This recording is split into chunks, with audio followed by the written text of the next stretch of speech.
Welcome to the Hazlegrove lecture, and my name is Michael Sema. I wanted to welcome those of you from outside of MIT. This is as well as people from MIT. This is our annual lecture on glass, and we've been, how many years has it been? We've been 18 years. It's really amazing that time has gone by. We've got a very interesting lecture this year that's a little bit out of our norm, but I usually say a few things here about the past year in the glass lab, and I'll be very brief. It's been a pretty exciting year into the new facility. It's actually being used, and hey Andy, and it's been a very interesting experience turning things on. They don't turn on exactly the same way you had planned, but we worked through the bugs.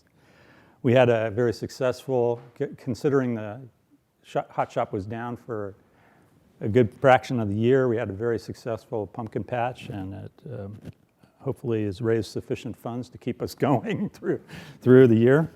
So I really have a lot of thanks for all the volunteers, and of course Peter and Whitney and the whole team in the glass lab. Tonight we're lucky enough to have Glen Cook from the Corning Glass Museum. Glen is interesting for this lecture because normally I think he's the first real scientist to speak at this lecture, because it's usually been devoted to glass art. But Glen is a real scientist. He trained as a material scientist at the University of Wisconsin, where he received his PhD, and then went to Corning to really become a glass scientist. And there he worked on a variety of different science related to processing of glass primarily.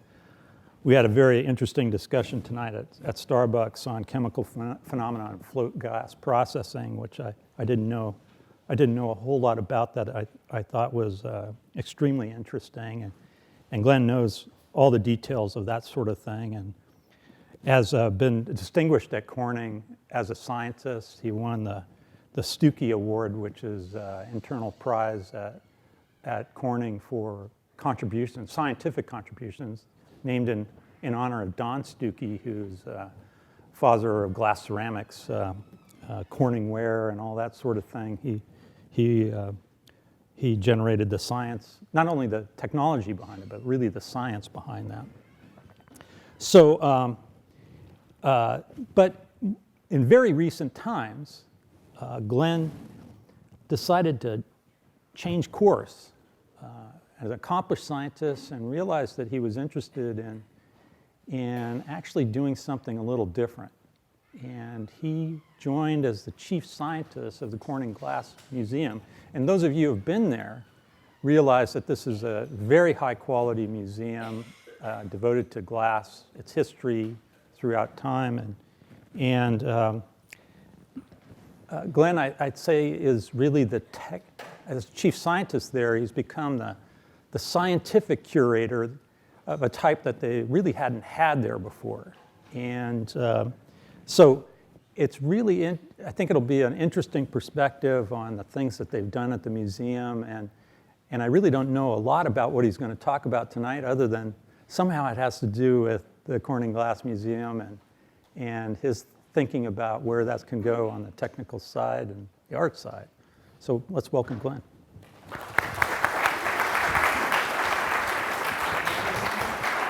Thank you.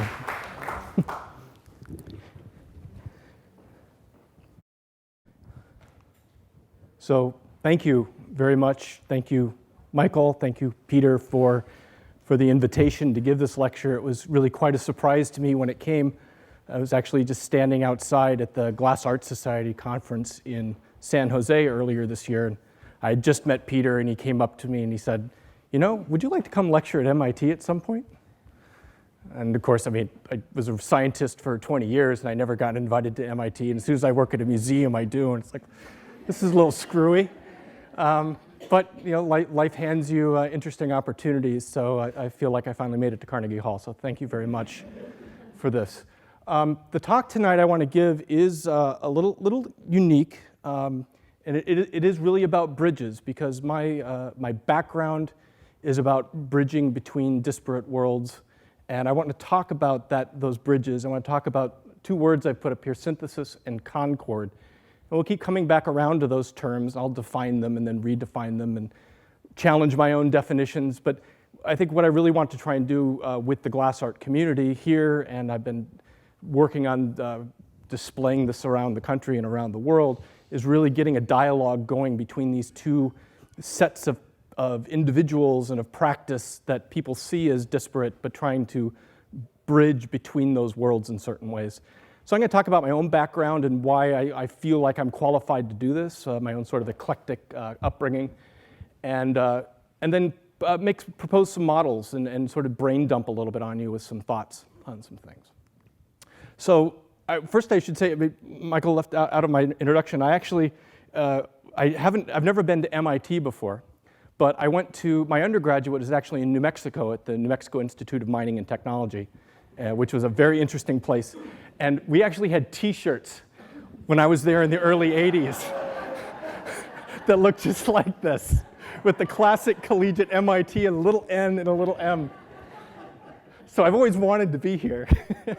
I always should have been here. They don't sell, I was actually just back at Tech, New Mexico Tech, a couple of weeks ago, and they don't sell these shirts anymore. I was very disappointed.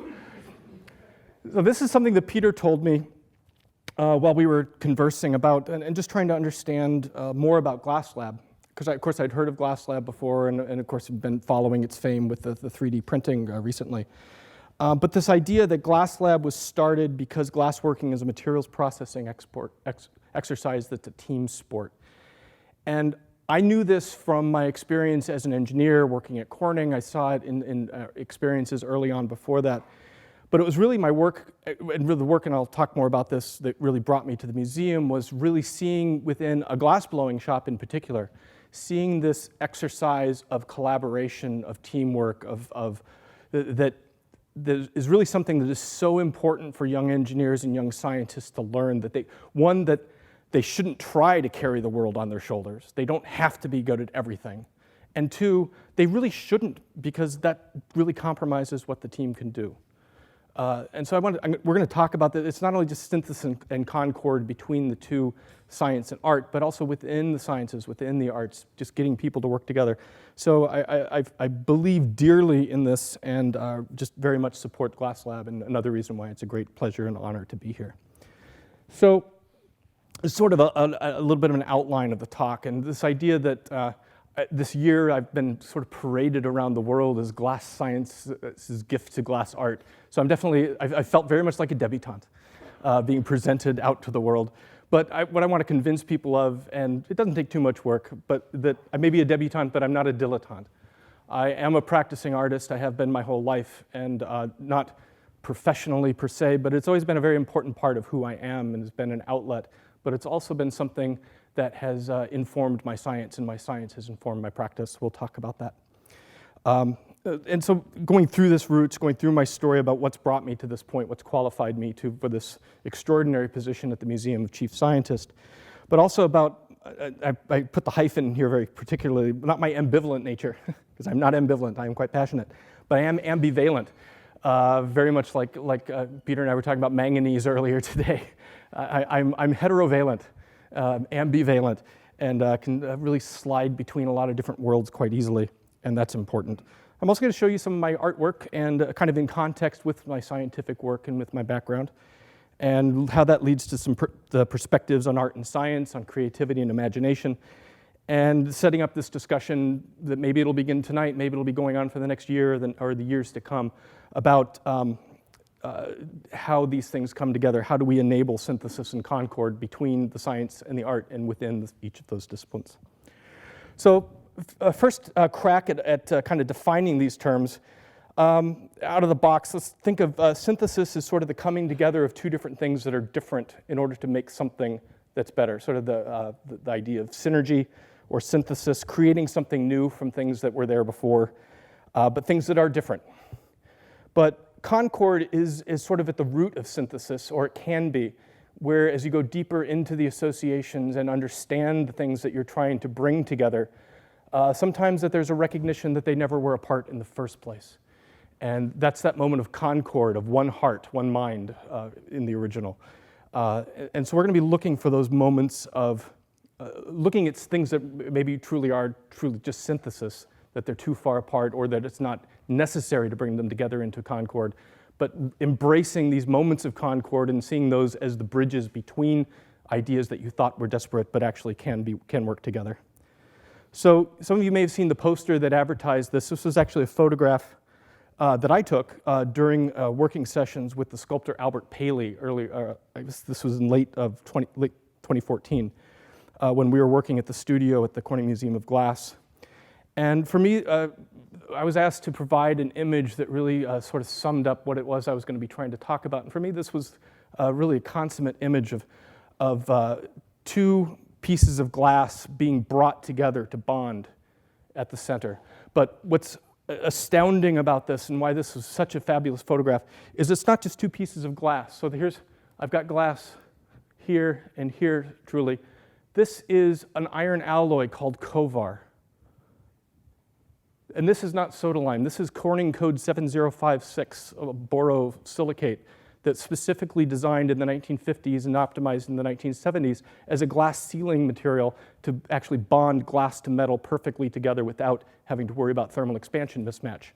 They had never been used for art before. They'd certainly never been like tank melted, gathered, and assembled on the floor as a glass blowing exercise, but we did that as part of Albert Paley's residency.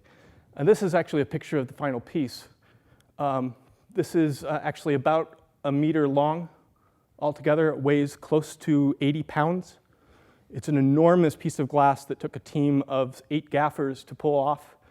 And you can see that it was actually 2 individual pieces, folded pieces of Kovar. Bubbles were blown into those. Those were then cased, post-gathered, rippled, then brought together and fused together, cracked off one blowpipe, finished. This was, it took 2 hours to make this. If there had been no metal in this would have been a heroic piece of material. But by bringing together the science of glass bonding, glass to metal seals, and the capabilities of masterful technicians, masterful artisans, we were able to make this fabulous piece. So I'm going to talk about inspirations to myself and ideas that have been foundational for me. And one is this idea of one of my personal heroes, Buckminster Fuller. I call him Bucky. And it's this quote, maybe some of you have heard this before, about being a verb, and I'm going to read it because it's just so important. I live on earth at present, but I don't know what I am. I know that I'm not a category. I am not a thing, a noun. I seem to be a verb, an evolutionary process, an integral function of universe. I like this because I've never seen myself as something. I always see myself as going somewhere and becoming something. And I would suggest that we're all this sort of ever-evolving integration, multivariate integration, very complex integral, but also glasses as well. And we're going to tie this together at the end about why glass is such a compelling material for this type of synergy and concord discussion. But we're going to come back to this idea of being a verb, and we're going to come back to Bucky. So let's now step into a little bit about my roots and how I got here and what are sort of the influences that make me who I am. This is a picture of my dad. He's the little guy back here in the back. This is taken, you can tell by the outfits, late 60s, early 70s. My father was an industrial artist working for a defense contractor in Glendale, California. So I grew up in Los Angeles. He was a World War II vet on the GI plan, went to art school in Texas, and became an industrial artist, learned drafting and rendering, and got a job in San Fernando Valley, and we moved the family there, and I was born in '64. By the time I came along, he was really a well-accomplished industrial artist, working very closely with scientists, with engineers, in creating technical artwork, such as this. I actually have some wonderful examples of his work. He's passed away now about 5 years, but passed on some of the things. And you can see that all these things, by the way, were done with airbrush. and watercolors and tempera, line art, ink, pencil. You can tell they worked on Navy contracts, but early cruise missiles and things. He used to bring these sort of things home and show us what he was working on, even though it was probably violating certain terms of his. But I'm glad to have him. And I have a few examples of some of the things, just really showing the consummate ability that he possessed, but also the nature of the technical interface that he must have had to have with engineers and scientists. And we never talked specifically about that. I knew he had a clearance. I knew I wasn't able to get into where he worked very much. But somehow that idea that art and science could work together, and indeed needed to work together, was somehow passed on to me, I think. We start getting into some of these things that you just can't believe. I mean, just photorealistic rendering, again, just using airbrush and hand tools. And not just weaponry, but also beginning in like this low-light camera system. This beautiful laser projection system for flight simulators. And kind of zoom in here just to see some of the work that he was doing with showing shading, showing sparkle, reflections and transmissions. Just really beautiful. And this, to me, this is his masterpiece. This is the Bath Escape Trieste that dove into the Marianas Trench. So an in situ drawing of the sphere, the Bath Escape down at the bottom of the trench. Just the beautiful shading and pop out of the black background. He was really quite phenomenal. After he retired, he went on to make things like this, just to show that he was versatile. He was also a very good oil painter and also a fisherman, and loved to paint the places that he fished at in his retirement. So out of all this, though, one thing also that he did, and he didn't just bring home the drawings, he brought home his tools. I learned how to cut with an X-Acto knife before I knew how to do with scissors. I learned how to sharpen a pencil with a knife instead of with a pencil sharpener. And so it's these sorts of things. He brought home his airbrush. He brought home rapidograph, line inking pens, speed balls, Conti. Forget Crayola. I had a nice Contis. We had a dark room set up in the house, so we learned how to develop black and white film that we would shoot. Of course, X-Acto knives, paper sample books. I would spend hours just learning the difference between Bristol and Bond, because I just loved the colors and the textures, and oils and watercolors and things, and lettering guides. So there was this immersion as I was growing up in the arts, in the ability to do things. And I was also very much immersed in other artistic influences, and a couple of examples here. So I was a great fan of musicals, and in high school I was in musical theater. But in the ideas of synthesis in Concord, and also just to show some of my favorite moments, we have this wonderful moment of synthesis here. Is this going to work? No, I just wanted to play. Oh, I'm sorry, it's not playing down here. So I'm going to play it again because I didn't get to watch.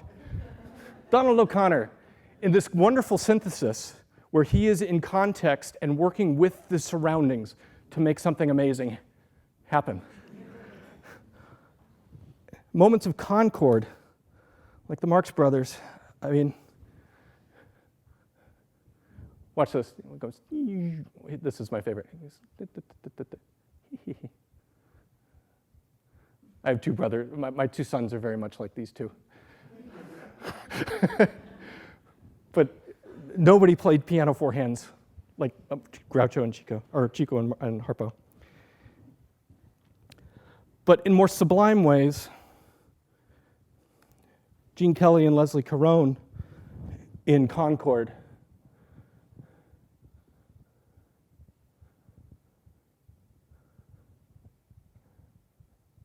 If you hear like interviews with Gene Kelly, you know that Concord was the result of hours and hours and days of rehearsal in order to get to that point. But once it's there, it's fabulous. And of course, for example of synthesis, Fred Astaire and his coat rack. I'm going to play this once. First, just appreciate it as Fred Astaire dancing. Then I'm going to give you a new image, and you're never going to see this again the same. So, I mean, the unliving thing and the living thing together, just in perfect harmony. Now, imagine, we'll watch it again. Pretend instead of a coat rack, that's a blowpipe, and watch the most perfect floor marver you've ever seen. I would love to see him at the bench. Wouldn't that be great? There's a few glass blowers, and you could probably all name someone who just reminds you of that. For me, it's Chris Rochelle at the museum, or Adam Holtzinger in Brooklyn. Just these people who, when they move at the bench and they move with the pipe, it's just insane. It's just Fred Astaire. But that idea was really important to me, and it really got into me, of fluid motion, of consummate craftsmanship, of process, of verbishness. But it also extended into the static arts, and so I fell in love with Impressionism, with Degas in particular. Oops, wrong way. In his paintings and sculptures of dancers, the idea that you could display something so precisely and yet so imprecisely at the same time. It says exactly what it wants to say, what it needs to say. It really shows the moment, but it does not actually show the thing. It's impressionistic. It's not representational. And Monet, also Le Coquelicot, is one of my favorite paintings as well. Again, there's not a single poppy recognizable there, but you can just walk through that field, and it's just lush and beautiful. But I wasn't all about that. I also was really into things that were more abstracted, more deconstructionist. So Bauhaus work with Braques and Juan Miró, and jazz. I fell in love with jazz. Also loved the cover on Time Out. All these things just sort of seeping into me and representing my own feelings. Now this is, anybody recognize this artist? This is me. This is one of my, I have a few paintings here that I made in high school. Again, sort of, they're allegorical, they're deconstructionist, they're a little bit cubist, and definitely show teenage angst, and decision making and points of trouble and wonder, but also things that are more representational. Again, back to the dance. I love to paint dancing. I love to paint dancers.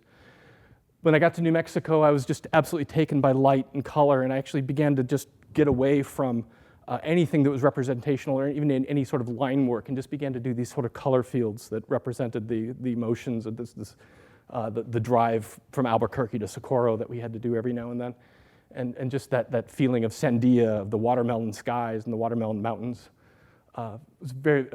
began to show up in my work. Now, so there's the artistic side, but I'm a child of the 60s. I was born in Gemini and Apollo, Pioneer and Voyager. And this book, I was glad I was able to find some covers of books that I haven't seen in decades, but Time, Life, Nature series, the Book of the Universe, I memorized that. There was a time when I was sure I was going to be an astrophysicist. I just love that. And my two heroes from the time, Carl Sagan, everybody knows, but Larry Soderblom, the planetary geophysicist who was there. So I was growing up in Los Angeles. So KCET, the public radio station or TV station in Los Angeles, showed live stream of all the Pioneer encounters and all the Voyager encounters.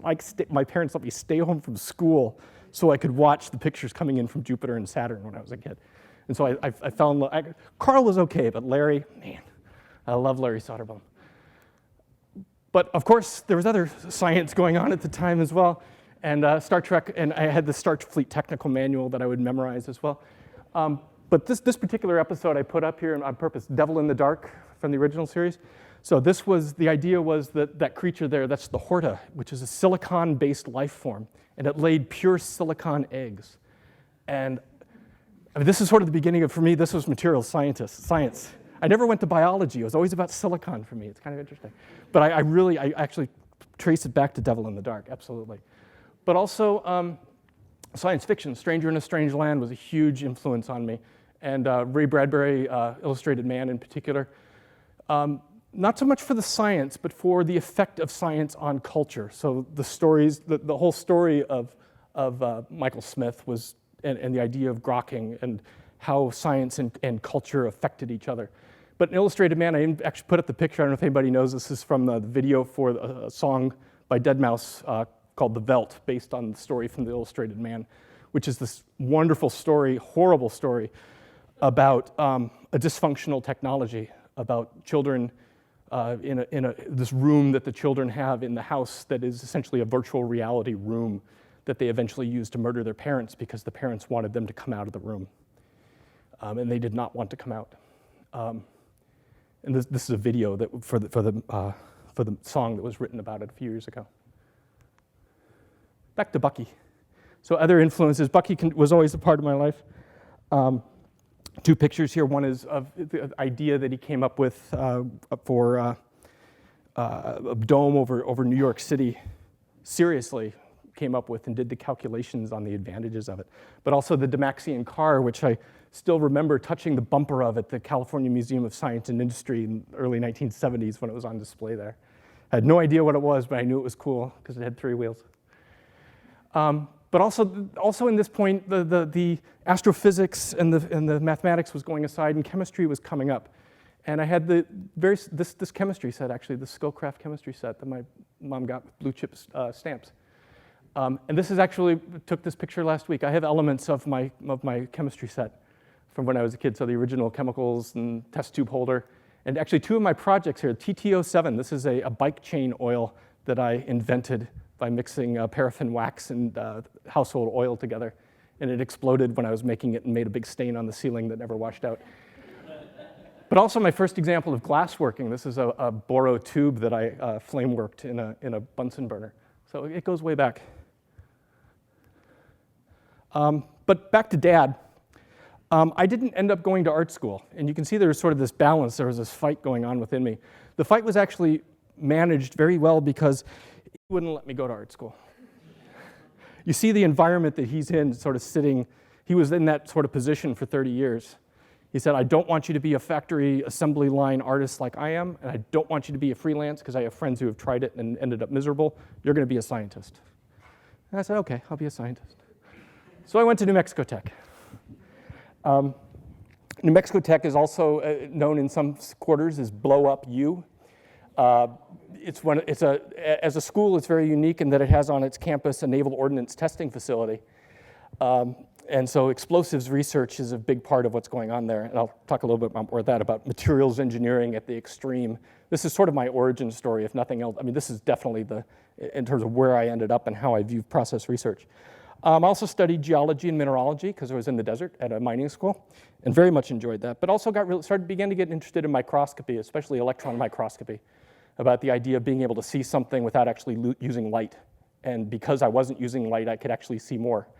That intrigued me. And the landscapes that showed up underneath an electron microscope, you'll see that in some examples of my later work. But I continued to work on my painting, like I showed you. Xerography was big, so doing multiple xerographs and combining things to make art that way. I've always been into photography, and I began to do a little bit of glass work on the side. But it was this issue of explosive welding that I want to take a few moments on just because it is such an extreme, beautiful thing that so few people know about, especially the art of detonography. So explosive welding, I'm going to draw the picture here. So I'm going to the board, if you will, because it really takes a picture to show it. So with explosive welding, you do something that can't be done in any other way, which is to bring 2 different types of metals that are very, very disparate and that you would never be able to bond or clad together by doing it just by blowing the hell out of it, or blowing it together. You don't blow it up, you blow it together.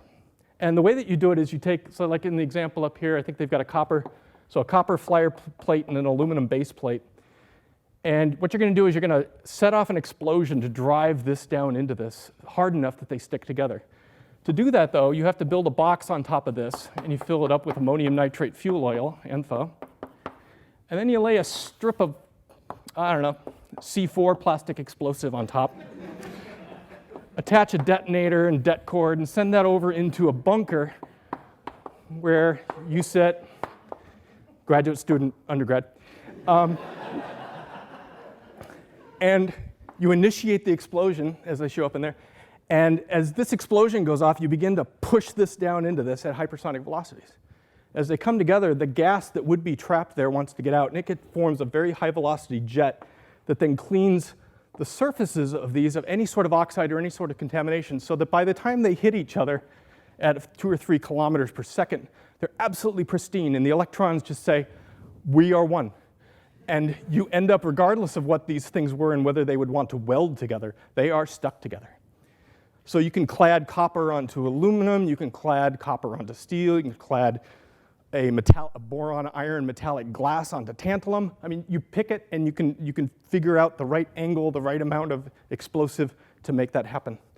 Cool thing is, once this happens, there's an explosion. And a shock wave goes through the 100 yards or so where you're in a bunker out in the middle of the desert. And you feel that shock wave go through you and you realize you just did science. And the downside is that, remember I said grad student, undergrad, I was the undergrad. My job was that, so this slams into this at hyper velocity, and this goes bouncing off this concrete pad that it's sitting off and flings out into the desert. It was my job to go find the sample, which is good. There were rattlesnakes, but I found it. And then we cut it up and analyzed, and it was very fun. But that was blowing things together. There was also an artist in 1986 who was there when I was there, Evelyn Rosenberg, who did detnography, which was to make these paintings by blowing bronze plates at carved plaster anvils, not sticking it to the plaster, obviously, but embossing the bronze with explosives. This panel here actually hangs in the art center at the school now. It talks about the evolution of different species through time in a very beautiful geological motif. Yeah, detnography, art and science together in the most extreme way. So graduate school, I did metallurgical engineering, which was sort of a name for the school. It was really material science and engineering, but there were a lot of heat it and beat it metallurgists around that wouldn't give up the name of the department. And my advisor was joint between the material science program and geology. So actually, and a lot of glass scientists actually have geology backgrounds. They go together very well. If you can figure out the hyperquaternary of a igneous natural glass, you can do pretty well with a pseudo-ternary of calcium aluminum silicate. It's a great way to learn it. My master's thesis was actually wasn't really material science at all. We had to make sure that we pitched it that way at least a little bit, but really was experimental igneous petrology and looking at the redox reactions in lava flows, high iron glasses essentially, and looking at how oxidation reduction reactions occur between the atmosphere and the molten lava. And in nature, it shows up as these sort of blue patches, but they're not really blue. That's not a pigment color. It's actually a structural color that's related to this nano layer that I discovered in electron microscopy, which I love, of this couple hundred nanometer thick crystalline layer on top of a depleted glass layer with nanoprecipitates of magnetite. I mean, it's just this beautiful structure that nature naturally creates at a level that you would never be able to see. I used to spend nights in the electron microscopy lab because that's the only time you could really do it, because that's the only time the building wasn't moving. But then you'd come out in the morning and you'd see the clouds in the sky, and instead of seeing clouds, you would see micrographs projected. Your whole vision of what's real and what's small versus large just disappears when you spend 4 hours on a transmission electron microscope. But after my master's thesis, things going on in my life, I sort of burned out and I left school for a while. But in that time, I worked in the patent processing wing at the university, did some sol gel research, and worked for the Department of Natural Resources in Wisconsin on regulating iron foundry pollution. Eclectic, but there was lots of good science there as well. But then I went back and did my doctoral dissertation on the float process, which looking at the interactions, again, instead of like with the lava flow reacting with air in redox reactions, now you have a molten glass flow out of a furnace reacting in redox with molten metal. Very extreme environment, chemically very extreme environment. You can't put two things together that are more different at high temperature and then watch them, how they react. But it was through that interaction, my thesis advisor was a former Corning Incorporated scientist. Corning partially supported some of my doctoral work. And so I went to Corning in '98 as a research scientist there. I guess my biggest success and the thing that really led to a lot of the background for the Stuckey Award was I was fortunate to be there at a time when a lot was going on with the fusion process, the process that's used to make LCD TV screens. That was just scaling up. What would ultimately begin to make the sheets of Gorilla Glass. And I was sort of in the middle of those processes of trying to figure out how do we melt this extremely pure glass and deliver it at large volumes to make these enormous sheets of very, very thin glass. Extremes. Every aspect of that material is an extreme. Even the glass itself, it's not soda lime, it's an aluminosilicate. I mean, you are 500 Fahrenheit degrees hotter in your melter than you would be in a regular glass tank. So everything is more extreme. So learning how to work in that environment was huge to me. But I also got to work on a lot of other projects. I worked on glass, but I also worked on ceramics, on glass ceramics. I worked on semiconductors, photovoltaic silicon for many years. I worked on thermoelectrics. I worked on just metals and platinum metallurgy. But all of it really came down for me, this idea of process research, of verbs. How do you change something from one thing into another in a way that, certainly at Corning, about efficiency, various measures of efficiency and precision. But a big part of what I would do and what I did, and one of my things I mastered was digital imaging and analysis. So digital photography was quite new. This was about 2000. And the computational power to take a high-resolution image and pick it apart pixel by pixel and look at what the relationship between the intensities and colors of every pixel meant for what was actually going on in the image. And the mathematics to be able to do that was something I really enjoyed. And I began to write my own code to do those sorts of analyses for the work, but then I began to play around with it on the side and began to affect my art. So I went from sort of this primarily working 2D with acrylics to beginning to explore digital art. And this is kind of just a sampling of some pieces that I made early, sort of like 2000 to 2009 or so. Whether it was just sort of these purely mathematical forms, looking at tangent relationships, to things that actually began to look at basic shapes and then combining the image Fourier transform with the image itself, and then looking at how those two representations of the same thing actually can reinforce each other aesthetically. Also with 3D modeling, looking at relationships in that sort of sphere, as this was just as this was sort of coming together. So from the relatively simple to the far more complex nesting of different spherical forms. Also looking at randomness. Always been very interested in the idea of randomness and chaos and how forms can emerge from random materials. So this was a random seeded field that then was manipulated in certain ways to enhance certain types of relationships. So much like stochastic noise enhancement. And this then combines actually that idea of a transform, and this is an inversion transform, and then combining it with the original image to create narrative. So building on that, I'm also going to show just a few things about some of the recent work. I've really started to begin to dwell more on this idea of emergent forms from chaos, and using spatial filters, mostly using Photoshop, but also some of my own code.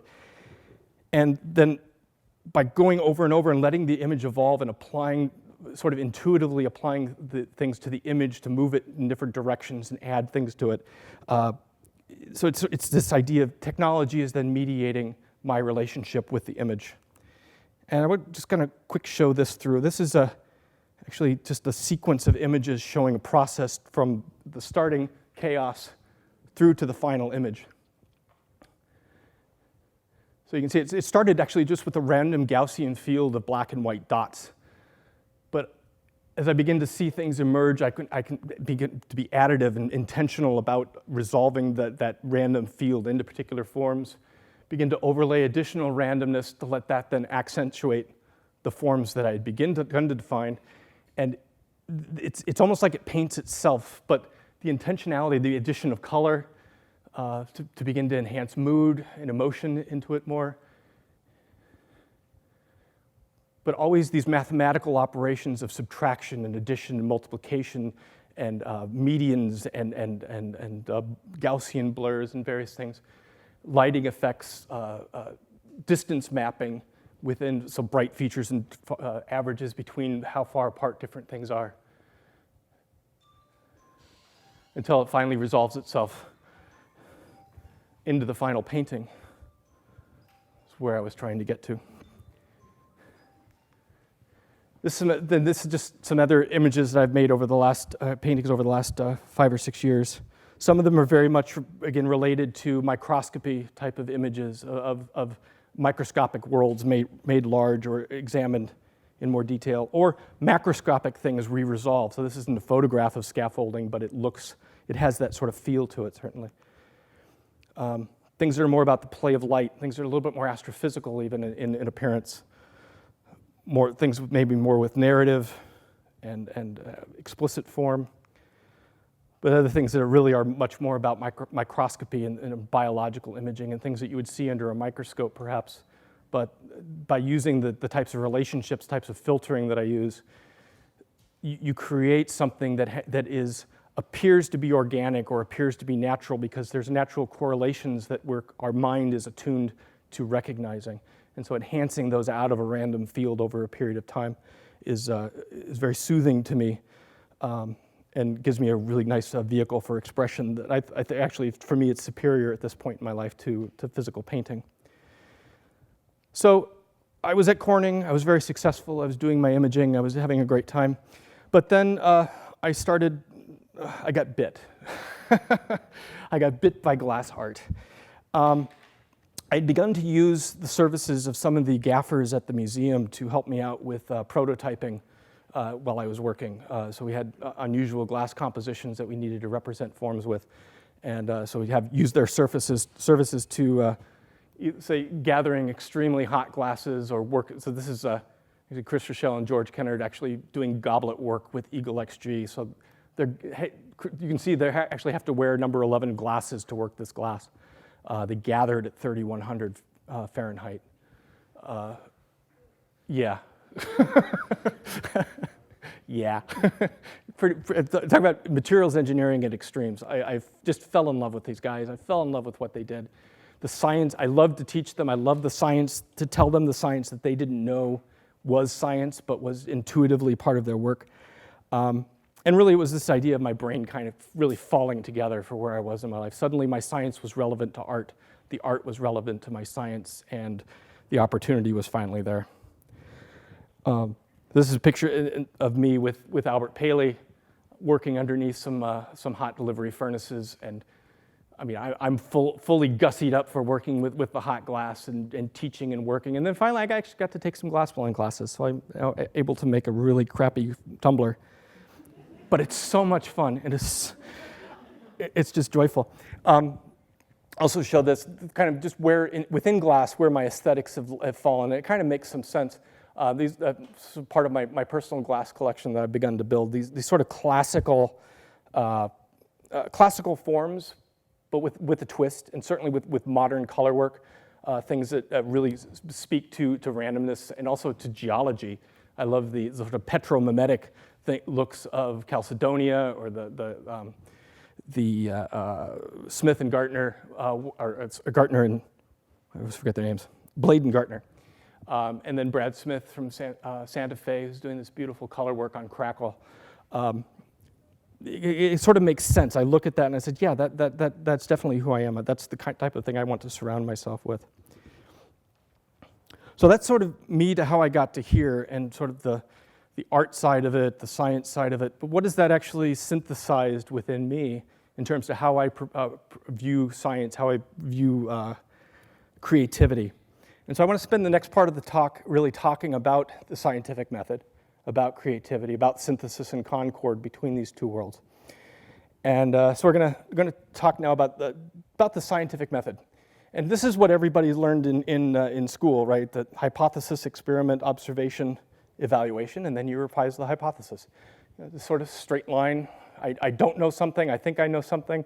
I try to figure out what it is. I look and see if I was right, and if I'm not right, I change it. Of course, it's actually more complicated than that. You have the lather, rinse, repeat that has to happen here because you never get it right. You never take things as far as you need to in just one shot. So it's really cyclical.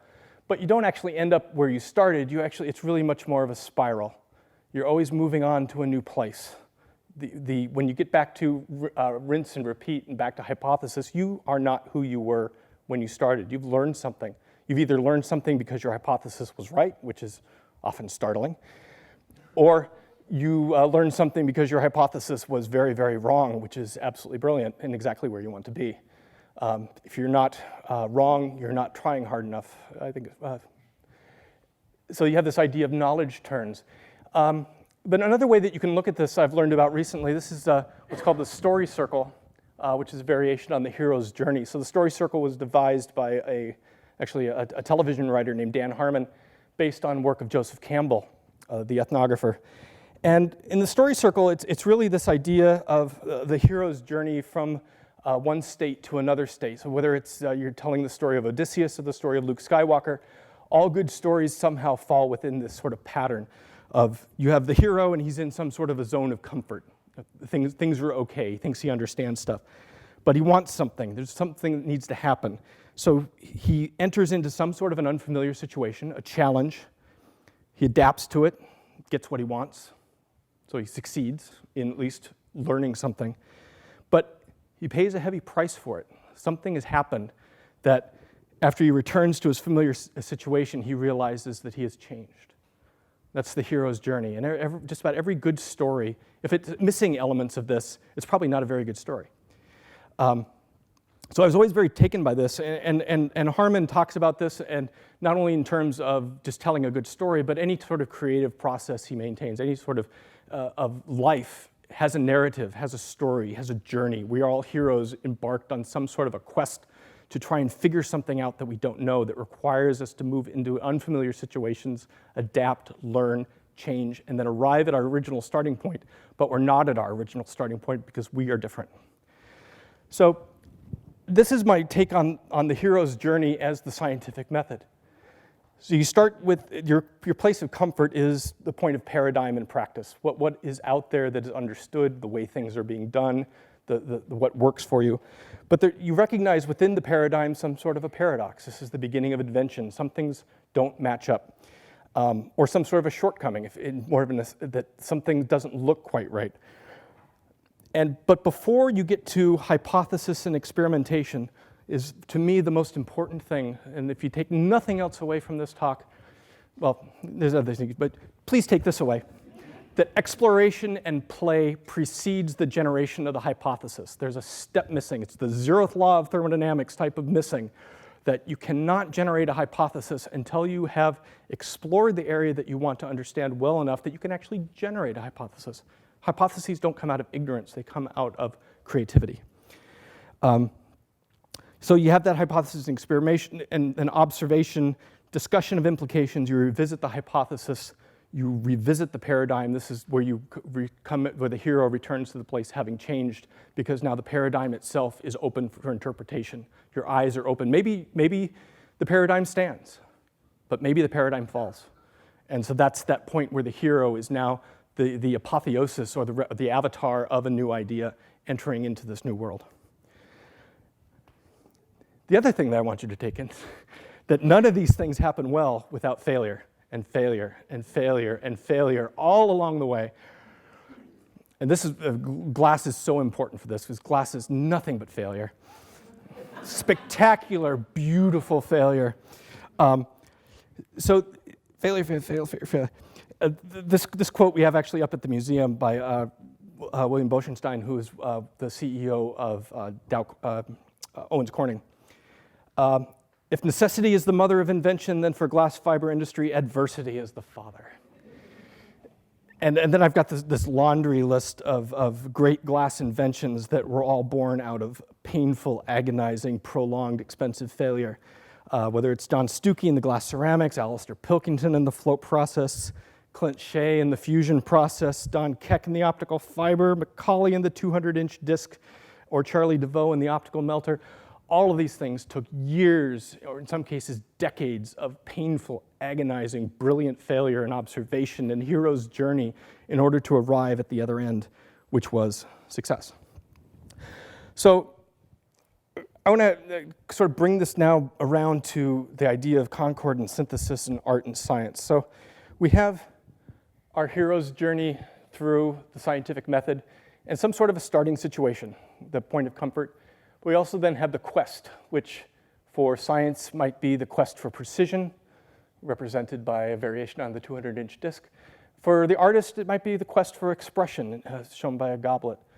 Both of them then have this sort of paradox or shortcoming that they need more than what they have, or they want to create something different than what exists. But it begins, like I said, with this point of exploration and play down at the base. That is the grounding point. But then over and over and over, we run through the knowledge turns until we get from that point up into where we want to go. And this is those points of the spiral. But it's not a straight line arrow. It's really much more like a tree, right? Because with each one of those spirals, and within all those spirals, you have those failures. And those failures leave the branches. And sometimes the branches go forward, sometimes they inform, but it's not a straight line. It's never easy. Sometimes the branches fall off. But sometimes it's not a pine tree, sometimes it's a corkscrew willow. And what is actually success and where is the peak of the crown isn't always well defined. And the branches themselves aren't straight lines, they're corkscrews, and they're putting out little branches, and those little branches are corkscrews. And where's success in this? Maybe the process itself is the success, like a well-pruned corkscrew willow. But sometimes it's an espalier, right? So like an apple tree bearing fruit more efficiently because it was carefully curated as it grew through the scientific method. And you don't actually toss off those side branches, you just make sure that they're well pruned and they can become part. Maybe you can graft to it, or you take from this and you graft to something else. Or it's Seven Sisters Oak, where from the very beginning, things diverge in all sorts of directions. Everyone is robust. Everyone is this beautiful, wonderful tree growing together from a point of common root, which is really what we're talking about here, isn't it? That whether you're the scientist on the quest for precision or the artist on the quest for expression, there is this common starting situation, this common denominator of exploration and play that both sides work in. And I can tell you, as someone who is both an artist and a scientist, there is absolutely no difference in the mind when you are doing both of those types of work, if you're doing it well. Scientists need to loosen up and recognize that they're supposed to play. Artists need to times tighten up and be a little bit more rigorous if they're going to actually climb that arrow, well, climb that tree, grow that tree, whatever that tree is going to look like. And not only are the two then similar in that they come from that common root, that commonality allows them to synthesize, because now they have something common to talk about. They know that those branches can occur at any point. They can go back to play. Because remember, you're cycling. Every time you cycle around, you're back around to play. There's that opportunity for creativity, artistic type creativity, of freedom of expression, of blind wandering, or that more didactic, precise, rigorous type of play that scientists are prone to do. But that's an opportunity for synthesis between those two, and it happens over and over. It maybe gets a little bit faded as you get near the top. Certainly the scientist, the engineer, they're trying to make 10 million of something that looks exactly the same. You get to a point where you really got to kind of put a kibosh on the play a little bit because you've got work to do. Similarly, for the scientist or for the artist, there's a point where you just need to create. You need to get that thing out there. You need to let it flow through you at the end. But like I said, synthesis, we also have the Concord, the common heart, that's happening down at the bottom where everything is coming together. And everyone, as you're trying to do these conversations, as artists and scientists are working together, recognizing that the nature of the Concord and the nature of the synthesis begins to give people a common language. So I want to give a kind of an example of some of the things that came out of the Albert Paley residency that relate to this. So this is a piece by Paley called Blue Dawn, which is one of his earlier works, pre-residency work. So he's using a casting that he did with Martin Blank, where he created the casting and then formed the metal around it, forged the metal, and then figured out a way to get the two forms together in some sort of a concert of a sympathy of form. But what Albert had found with these sorts of works is that there was a standoffishness to them. Right? They certainly are. The forms are complementary, but the glass and the metal are not intimate. They aren't bonded together. Could we, in his residency, find a way to grant that intimacy? And we could, as I showed the picture earlier, but it began step by step in moments of Concord. This is an example of adding a bit. So we had somebody run a bit, but we weren't running the bit of glass to add to the glass. We had to figure out how to do bit work on metal. What temperature did the glass need to be delivered at? What temperature did the metal need to be at in order to accept the bit? and so that you actually got a good hermetic, lasting, low stress bond between the two materials. And that took a lot of practice and a lot of failures before we found out what that right combination was. Because the metal could be too hot. If you heat up the metal too much, you begin to make, the patina begins to spall off. And you lose that oxide that the glass needs to grab onto. If the glass comes in too cold, just like with glass, it doesn't stick. But if the glass comes in too hot, you actually begin to react with the metal, even if the metal is the right temperature, because you're bringing that heat with it, and that begins to react with the metal, and you start to bubble. You actually begin to do redox on the glass and the metal as the chemistry begins to take place if you have too much energy there. But as we went forward, we built confidence. We built confidence that this is actually making that glass bridge element, where George Kennard is up doing the post gather into this pot of molten boro, with these Albert's in there with shears and Harry Siemens in there assisting as well. But just this insane dipping in, pulling out, gathering, glasses streaming, and then examining afterwards to see, did we actually hit it? Did we coat well? Did things actually work? As confidence began to build, we began to experiment with adding more science. So this is another one of those loops around. This is actually using a gas oxygen hot torch to flame spray off of a piece of covar, heating up the covar with the torch so much that we actually begin to ignite the metal and let it blow itself onto the glass while it's on the blowpipe turning at the bench.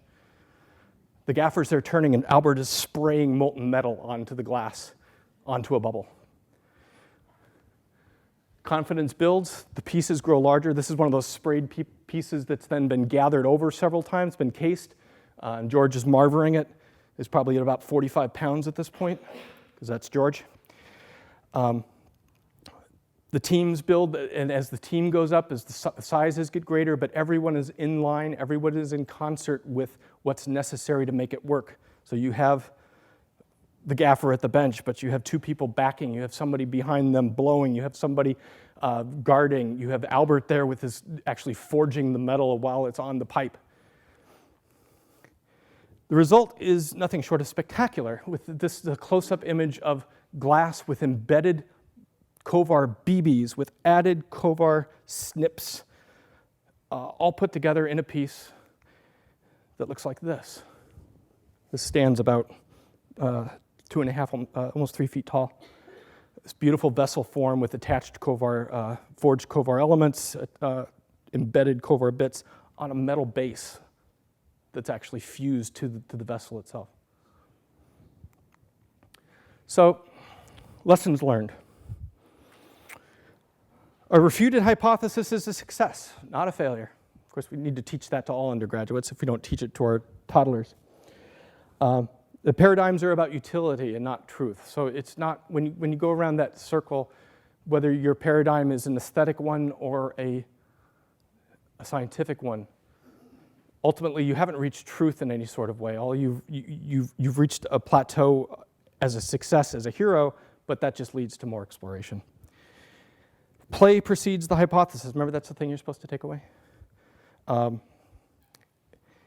The amount of structure in the play is related to the knowledge. So I want to remember this, that play isn't always just about throwing out things and just trying whatever happens to come along.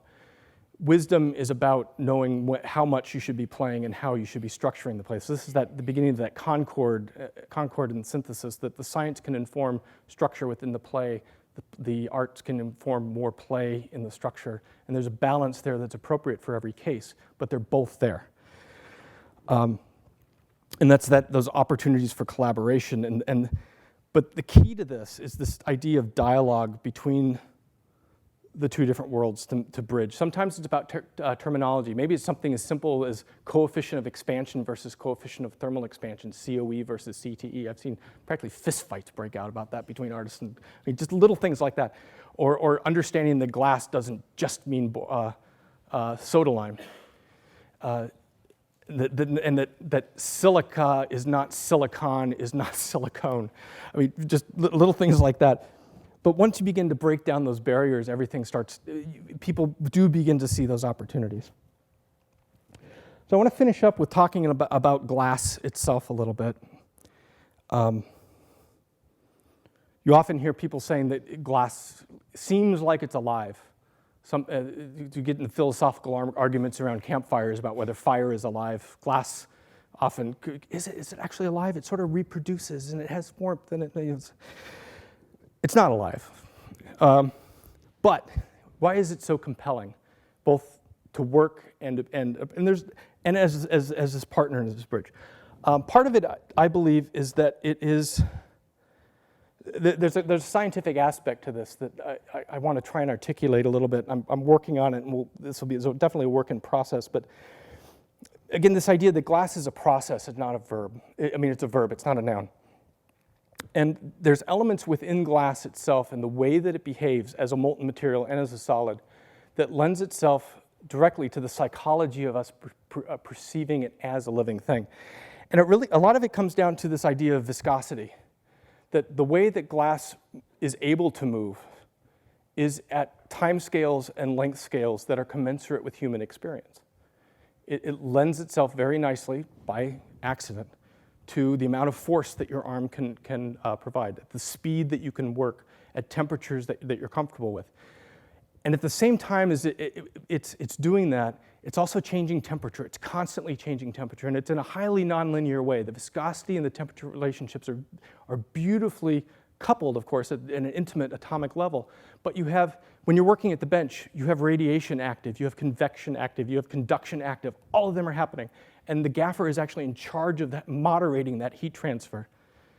And as that heat transfer is happening, it's setting up and it's yielding like flesh. And then it stops yielding like you're reaching bone as it hardens up. There's all these really visceral reactions that you can express about the way that glass moves under your hands, the way that it flows in front of your eyes, that's very human or very lifelike. I think we're drawn to it. And it's warm, for heaven's sakes. It's actually hot, and you're nourishing it. You take it back to the hole, and you nourish it, and you bring it back out, and then you massage it some more, and then it really responds to you, and then you go back to the hole. And if you make a mistake, it cracks and falls on the floor, just like your children.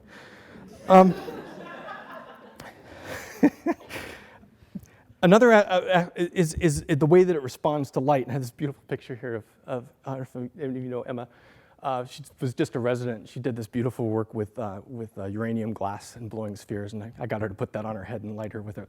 But not only it responds to light in the visible in very compelling ways, but it also responds to invisible, whether it's infrared or ultraviolet, in ways that are, I would say, magical. I try to avoid that word when talking about this, but it's surprising, and in really beautiful, compelling ways.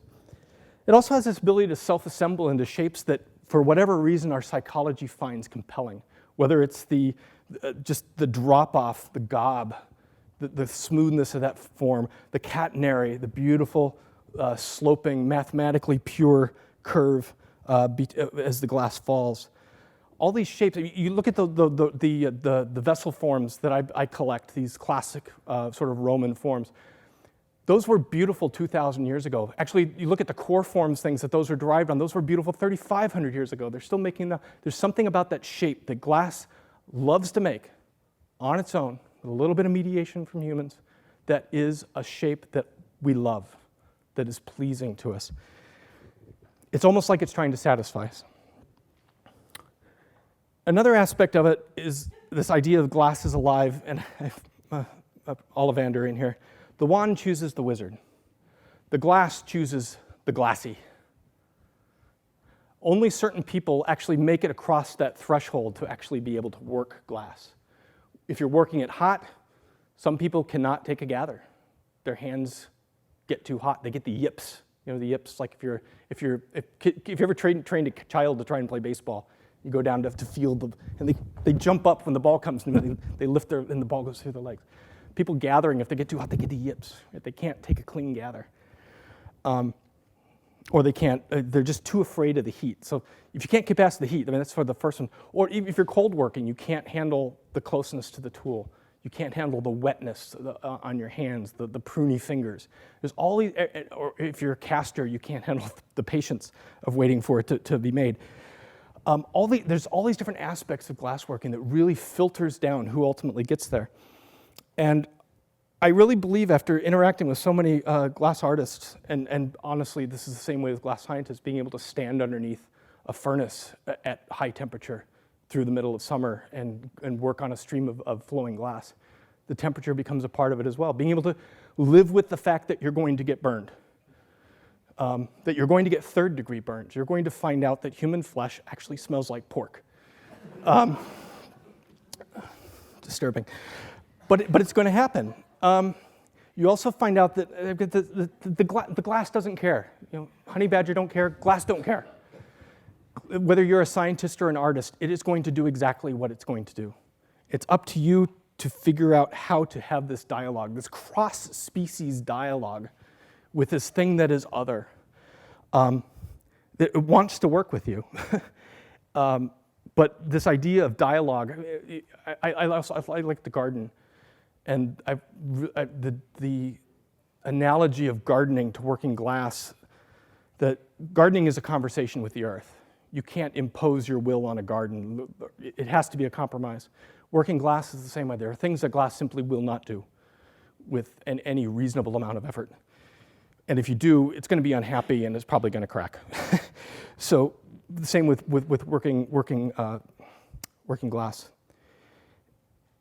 And it's really rooted, like I say, in this dialogue, this journey that glass is always taking. Glass is on the journey with you. Glass wants to be a crystal, for heaven's sake. Why won't you let it crystallize?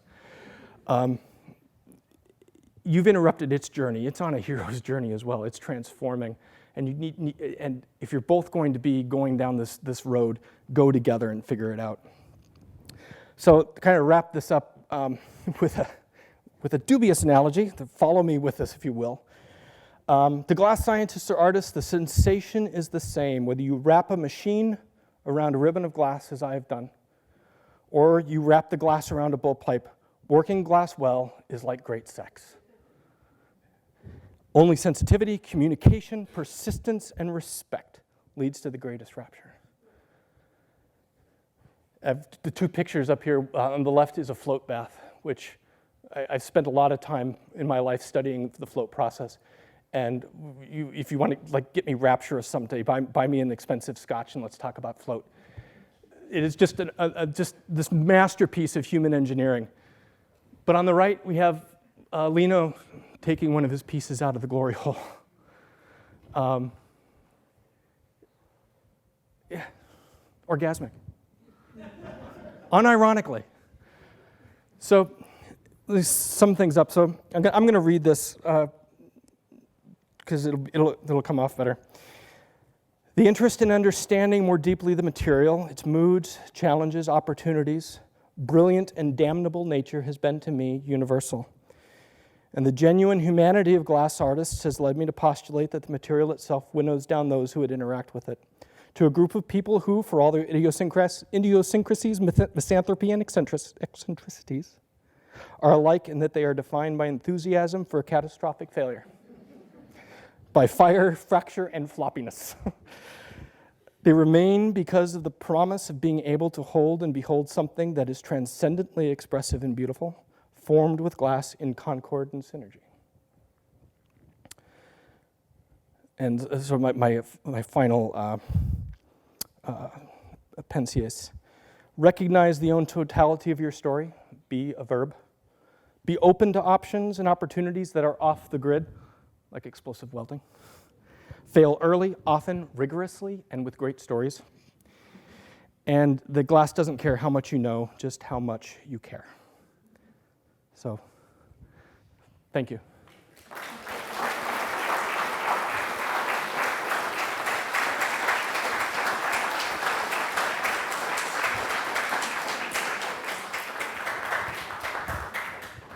Yeah, when you had shown earlier about the fusion of blown glass and various heated metals, have you extended that to other kinds of glass? You've talked in your presentation about cast glass and other kinds of glass as well, sheet glass and such.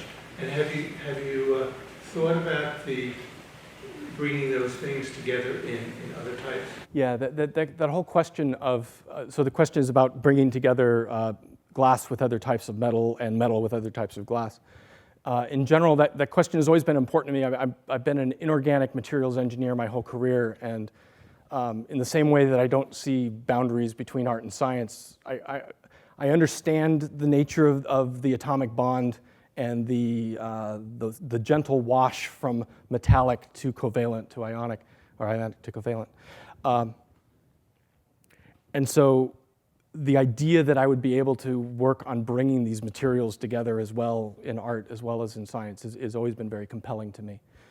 This particular advantage for the work that Albert Paley did with the 7056 and the Kovar is that in the 1950s and then again in the 1970s, the glass was formulated, so the alloy had been around for a long time. It had been used for scientific instrumentation. It's a relatively low expansion metal with a CTE of about 51. What they did in formulating this glass and this borosilicate is they didn't just match sort of the average CTE that's usually reported, like 300 to room temperature. They matched the expansion curve, metal to glass, degree by degree, all the way down to room temperature, so that as long as it was being cooled down slowly enough, there was never any type of tension that would exist between the two metals. So for this sort of gross bonding of heroic pieces of glass and heroic pieces of metal, no one's ever found a way to do that other than through this sort of either one metal to one glass or with graded seals, as is sometimes done in scientific lampworking. But throughout history, people have embedded things like copper in particular, and of course gold and silver in as well. But there, what's going on is that there is a certain amount of bonding, not to the level that the cobalt iron oxide goes into this boro, but there's a little bit of bonding. But then even though you have thermal expansion mismatch, the stress is taken up by cold working or hot working, depending on the temperatures, of the metal. So those metals are FCC metals. They can highly malleable. They can absorb that tension without it kind of manifesting in the glass and making the glass break. So whenever someone has tried to put larger pieces of anything with a large CTE that is also then not a highly malleable metal, trouble happens and things have to be mitigated. I would like to try and find ways around that. Part of it is because very rarely has someone had the intellectual resources, the firepower to do the type of glass formulation chemistry work that's necessary to match CTEs over large temperature ranges.